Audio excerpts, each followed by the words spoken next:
Ankylosing spondylitis can be a chronic and destructive arthritis in some people. Hello, this is Dr. Siddharth Damber, physician here at Chicago Arthritis, expert in rheumatology and regenerative medicine.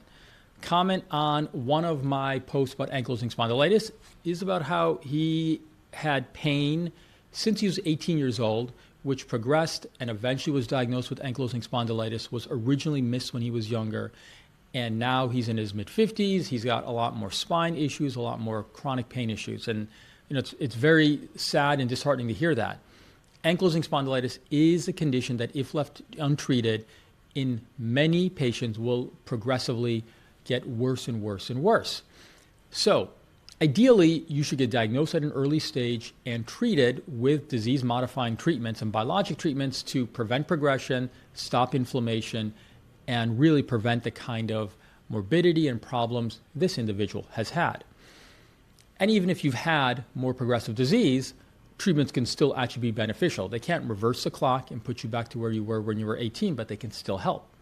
The other thing to keep a note is, medicine is sometimes a bit of a moving target, meaning we get better as time goes on. So in the last 10, 15 years, this concept of non-radiographic spondyloarthropathy, which basically means people with ankylosing spondylitis who have really convincing symptoms, maybe some positive labs, maybe some other medical issues that fit with that diagnosis, but their imaging is negative. So classically, imaging in ankylosing spondylitis has to show certain things on x-rays or on MRI or CT in the SI joints or in the spine. But in some people, those findings are not there. It may not be there early on, it may not be there ever. So there is this concept that in people that have a really good history and a really good clinical suspicion, you can still diagnose them with inflammation in the spine even without the imaging.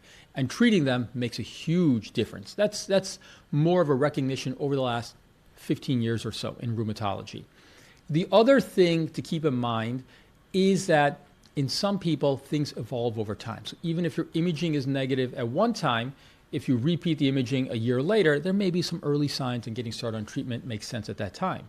So keeping in close touch with your treating physician, your rheumatologist, is key in these kind of cases to catch something early.